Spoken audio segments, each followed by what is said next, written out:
Rebel star Prabhas కొత్త project title మీద ప్రచారం మొదలైంది. బకా టైటిల్ ని ప్రశాంత్ వర్మ రిజిస్టర్ చేయడంతో ఇదే రెబల్ స్టార్ మూవీ కోసమని గుసగుసలు పెరిగాయి. బకాసురుడు కాన్సెప్ట్ కే బకా టైటిల్ పెట్టి దాన్ని రిజిస్టర్ చేయించారనేది వినిపిస్తున్న టాక్. ఏది అఫీషియల్ కాదు. కాకపోతే టాలీవుడ్ లో పాన్ ఇండియా సినిమాల టైటిల్లే చిత్ర విచిత్రంగా ఉంటున్నాయి. సూపర్ స్టార్ మహేష్ బాబుతో రాజమౌళి తీసే మూవీ బార్బరికా అన్న ప్రచారం జరుగుతుంటే సీన్ లోకి బకా వచ్చాడు. ఆల్రెడీ ఎన్టీఆర్ సినిమా కోసం ఇండియాకి ఏమాత్రం సంబంధం లేని డ్రాగన్ టైటిల్ ని ఫిక్స్ చేశారు. కాకపోతే ప్రతి టైటిల్ వెనుక సాలిడ్ కథ ఉంది. మార్కెట్ కోసం కూడా ఈ టైటిల్ పెట్టాల్సి వస్తుంది. ఎన్టీఆర్, ప్రభాస్, మహేష్ బాబు ఈ ముగ్గురు మొనగాళ్ల కొత్త సినిమా టైటిల్స్ వెనుక 1000 కోట్ల మార్కెట్ సీక్రెట్ ఉందని తేలింది. అదేంటో మీరే చూసేయండి.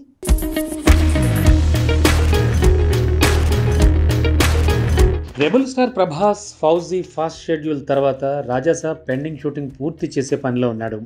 ఆ తర్వాత సందీప్ రెడ్డి వంగ మూవీ స్పిరిట్ పట్టాలెక్కుతుంది. ఆ తర్వాత సలార్ 2, కల్కి 2 ప్రాజెక్ట్స్ పట్టాలెక్కే ఛాన్స్ ఉంది. అంటే ఇవన్నీ అయిపోయేసరికి కనీసం 2.5 సంవత్సరాలు పట్టే అవకాశం ఉంది. ఆ తర్వాతే హనుమాన్ డైరెక్టర్ ప్రశాంత్ వర్మ తీయబోతోన్న ప్రభాస్ మూవీ మొదలవుతుంది. ఆల్రెడీ కథ రఫ్గా ప్రభాస్కి చెప్పడం, తను గ్రీన్ సిగ్నల్ ఇవ్వడం జరిగిందని తెలుస్తోంది. కాకపోతే ఈలోపే ప్రశాంత్ వర్మ బకా అనే టైటిల్ని రిజిస్టర్ చేయించడంతో ఇదే ప్రభాస్ మూవీ టైటిల్ అనే ప్రచారం మొదలైంది. బకా అంటే బకాసురుడి పాత్ర పేరుతో సినిమా ప్లాన్ చేశాట ప్రశాంత్ వర్మ. తను ఏ సినిమా తీసినా మైథాలజీతో కథకి కనెక్షన్ ఉంటుంది.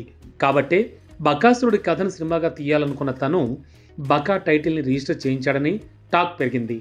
విచిత్రం ఏంటంటే మన ఇండస్ట్రీలోనే పాన్ ఇండియా మూవీలకు చిత్ర విచిత్రమైన టైటిల్స్ పెడుతున్నారు. చైనా లేదంటే సౌత్ ఏషియా దేశాల్లో మాత్రమే వాడే డ్రాగన్ పదాన్ని మ్యాన్ ఆఫ్ మాసెస్ ఎన్టీఆర్ సినిమాకు పెట్టాడు ప్రశాంత్ నీల్. కాకపోతే చైనా, భూటాన్, వియత్నాం చుట్టూ తిరిగే కథ కాబట్టే ఆ టైటిల్ వాడుతున్నారనే మాట వినబడుతోంది. ఇక సూపర్ స్టార్ మహేష్ బాబుతో రాజమౌళి తీస్తున్న సినిమా పేరు కూడా ఇంత విచిత్రంగా ఉండబోతోంది. సూపర్ మహారాజా, గోల్డ్, గరుడ లాంటి టైటిల్స్ మొదట్లో వినిపించినా ఫైనల్గా మాత్రం బార్బరికా టైటిలే ఫిక్స్ అని తెలుస్తోంది. మహాభారతంలో ఘటోద్గచుడి కొడుకే బార్బరికుడు. అయితే ఒక్కరోజులో మొత్తం మహాభారత యుద్ధాన్నే ముగించే శక్తి ఉన్న తన పాత్ర ప్రేరణతో మహేష్ బాబు సినిమా రాబోతోందట.